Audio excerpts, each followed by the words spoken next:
want to start by saying thank you to MPAC and Salam, who's been a booster of this project from the very beginning. I want to thank Sue, who's made us feel very special since notifying us about the award.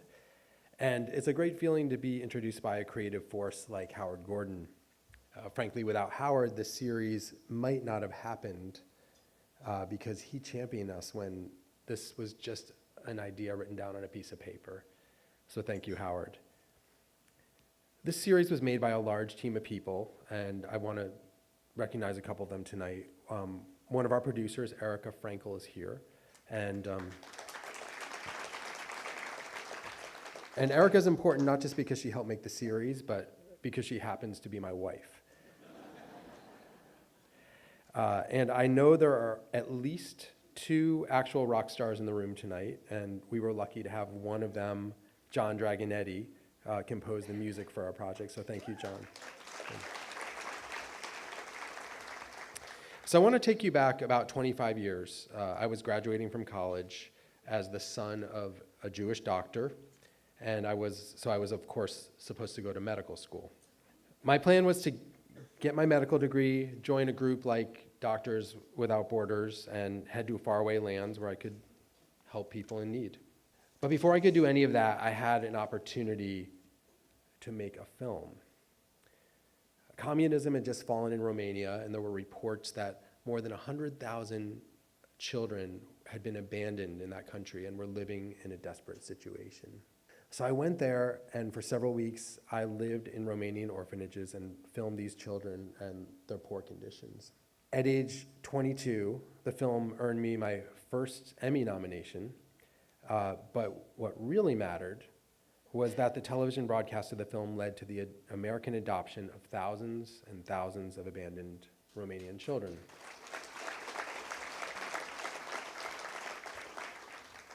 It was in that moment that I began to understand the power of film to create change.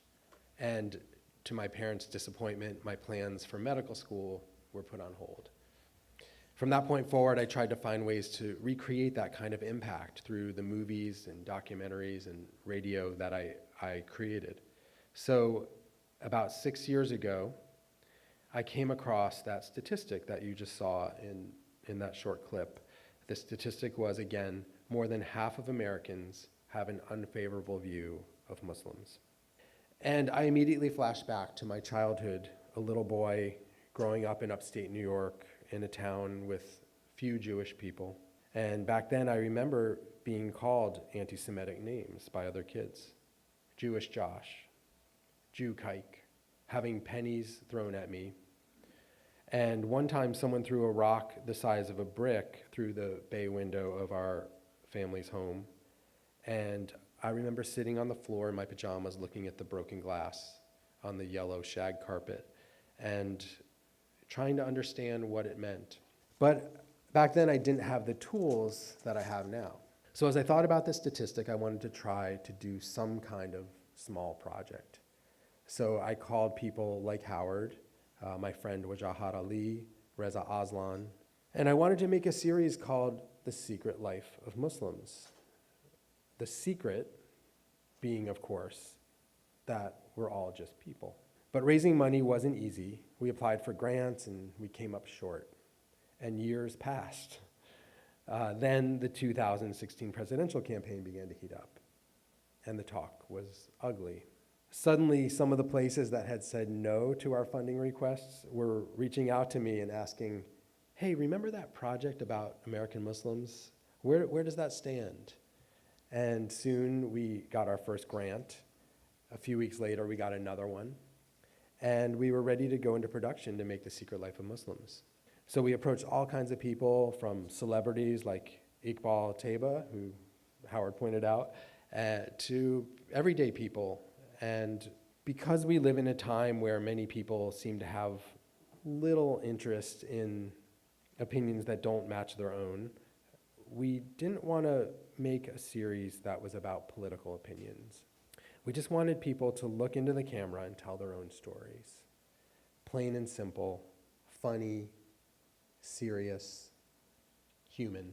We released the series the week before Election Day, and it took off.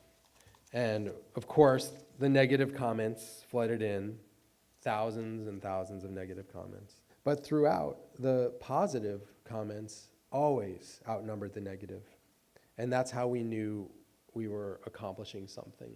One girl from the Midwest tagged her mother on our Facebook page, and she wrote, "Mom, you need to actually watch this and try to understand how Muslims are feeling at this time."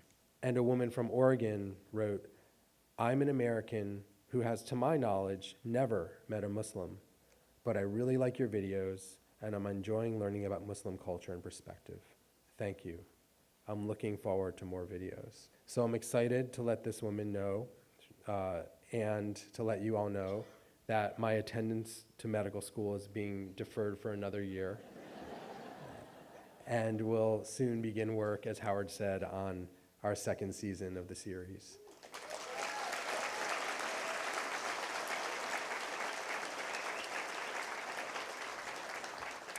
Thank you so much for this great honor, and have a great night. Thanks.